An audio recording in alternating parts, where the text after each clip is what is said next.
Quando acontece uma tragédia como essa, inicialmente as pessoas ficam comovidas, espantadas e muitas vezes elas vão falar muito sobre aquilo durante algum tempo. Contudo, existe uma parcela de pessoas que, por mais que queiram esquecer o evento acontecido, elas terão uma maior dificuldade para fazer isso. Por isso, no vídeo de hoje eu vou trazer quais são as possíveis implicações de uma tragédia como essa na vida das pessoas que foram afetadas mais diretamente. Para começar, eu vou te explicar que existem 3 formas de exposição que pode levar uma pessoa a desencadear alguns transtornos por causa dessas experiências vivenciadas. Então, a primeira é vivenciar diretamente o evento traumático. A segunda é testemunhar pessoalmente o evento ocorrido com um familiar ou com um amigo próximo. E a terceira é ser exposto de forma repetida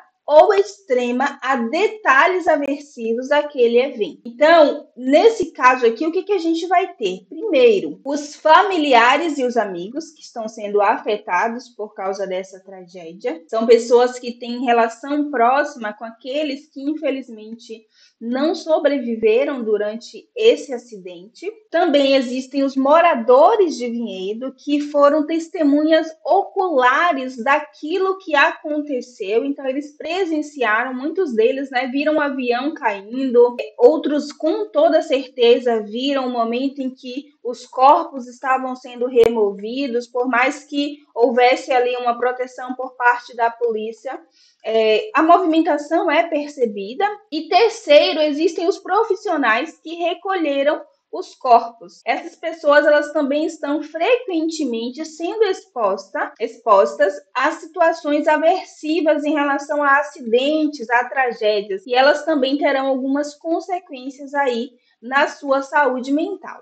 E aí, quais são os sintomas? Quais serão essas consequências que serão vistas logo nos próximos dias após o acidente, após a tragédia? Primeiro, existem lembranças angustiantes, recorrentes, involuntárias e intrusivas. Então, são aquelas lembranças acerca do acidente que persistem em aparecer, que geram angústia, que você não consegue controlar, certo? E tem muita dificuldade de sair daquelas lembranças. Segundo, existem os sonhos angustiantes e recorrentes. Então, muitas pessoas elas vão ter durante a noite pesadelos de fato com aquela situação que aconteceu, vai voltar às memórias, às lembranças de uma maneira muito angustiante e recorrente nos próximos dias. Terceiro é sentir que o evento traumático está acontecendo novamente. Isso através de flashbacks, por exemplo, o que chamamos de reações dissociativas. O quarto é o sofrimento psicológico intenso ou prolongado, ou mesmo reações fisiológicas acentuadas em resposta a sinais internos ou externos que simbolizem o evento. Então, pode ser, por exemplo, que a pessoa ela veja a imagem de um avião na TV, aquilo vai fazer com que reações fisiológicas sejam liberadas pelo corpo dela, muitas vezes reações assustadoras, associadas geralmente com medo. Então, o pânico, ele começa a estar presente. Aí a gente pode pensar em coração acelerado, sudorese, entende? Então, essas reações elas podem vir tanto de sinais internos ou mesmo de sinais externos relacionados à tragédia. O quinto é a incapacidade de vivenciar emoções positivas. Então, sentimentos como felicidade, amor,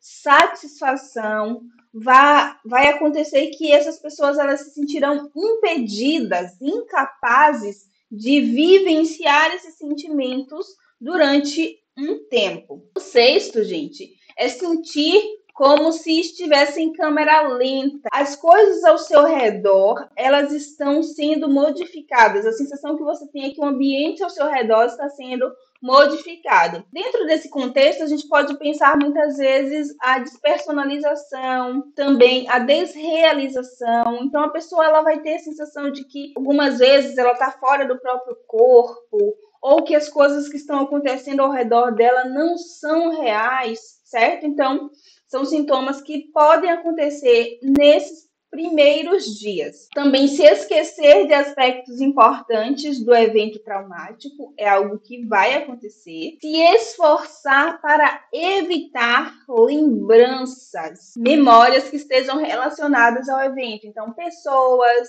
lugares, como eu coloquei aqui para você, por exemplo, malas, né, fazendo referência à viagem de avião, passaporte. Então, vai haver um esforço significativo para evitar lembranças, tudo que remeta à tragédia que culminou na morte dessas pessoas. Também vai haver uma dificuldade significativa para dormir, então iniciar o sono, manter um sono satisfatório. Surtos de raiva também vão acontecer com uma frequência significativa. Vai haver um nível aumentado de irritabilidade, certo? Mesmo não havendo nada que justifique aquela irritabilidade, aquela raiva, é comum que esse sintoma também apareça. A hipervigilância também é algo que vai acontecer, então a pessoa ela agora começa a ficar em estado de alerta.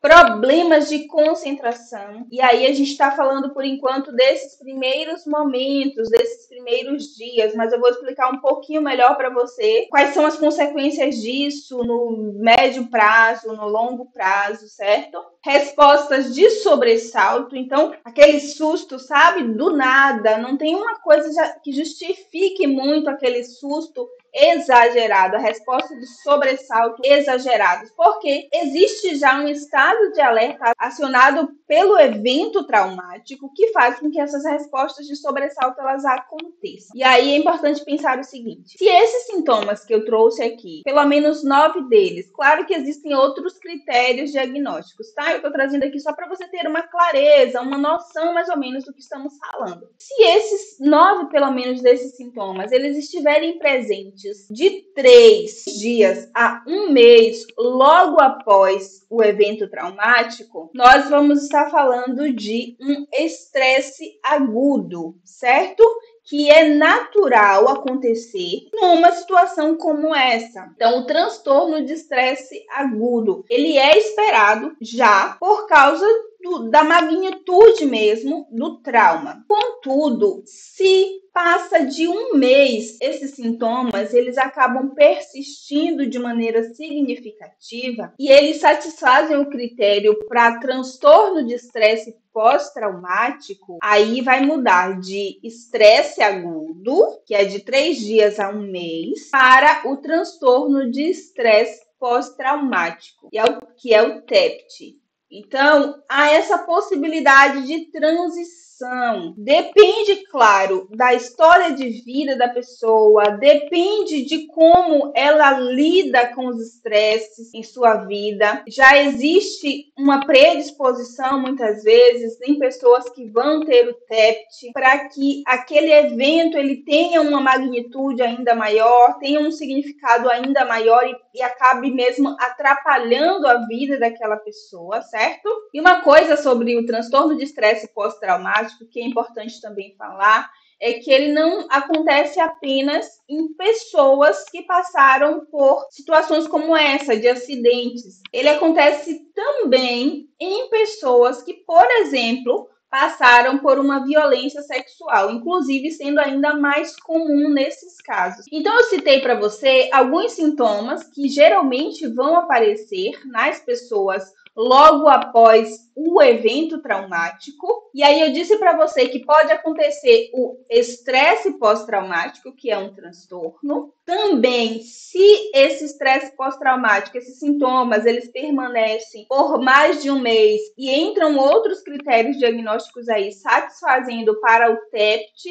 também vai haver o transtorno de estresse pós-traumático, mas dentro do estresse pós-traumático, por si só, vão haver também algumas comorbidades, como, por exemplo, transtornos de ansiedade, por exemplo, no transtorno de pânico, associado a esse evento. Pode acontecer também a fobia específica, então, a partir daquele momento, a pessoa desenvolve, por exemplo, uma fobia de avião. Tem casos em que o TEPT ele vai trazer uma maior predisposição para o desenvolvimento de transtornos bipolares, transtornos depressivos. também, além de transtornos por uso de substâncias, porque imagina que algumas pessoas, após esse evento, claro que já tendo uma predisposição, elas vão utilizar-se de bebidas alcoólicas para tentar esquecer, para tentar manejar aquilo que elas têm sentido. Então, também há a possibilidade do desenvolvimento de um transtorno por uso de substâncias. E a bebida alcoólica, claro, é apenas um exemplo dessas substâncias. Diante disso, algumas estratégias elas podem ser utilizadas para manejar esse estresse, a fim de que não evolua, por exemplo, para o TEPT ou que outras comorbidades elas se instalem. E aí as estratégias de intervenção vão ser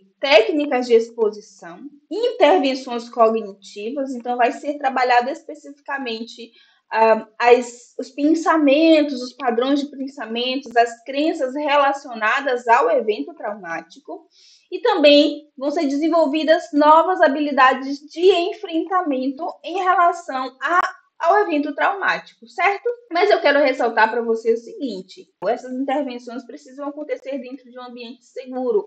Então, é fundamental buscar a ajuda de um profissional de psicologia que trabalhe com evidência científica, e aí eu vou falar especificamente da terapia cognitivo-comportamental. Dentro da TCC existem algumas outras abordagens. O profissional que sabe lidar com essa abordagem vai identificar qual é o melhor tratamento para o seu paciente naquele momento, mas é algo que precisa ser feito em um ambiente minimamente controlado, para que realmente todos os efeitos daquela tragédia sejam trabalhados de maneira assertiva e a pessoa ela não tenha problemas no seu futuro. Então é isso. Se esse vídeo foi esclarecedor para você, deixa o seu like para que o YouTube ele entenda a relevância desse tema e possa compartilhar com mais pessoas que precisam de ajuda nesse aspecto. Eu quero também deixar registrada a minha solidariedade aos familiares das vítimas dessa tragédia, também aos moradores daquela região de Vinhedo que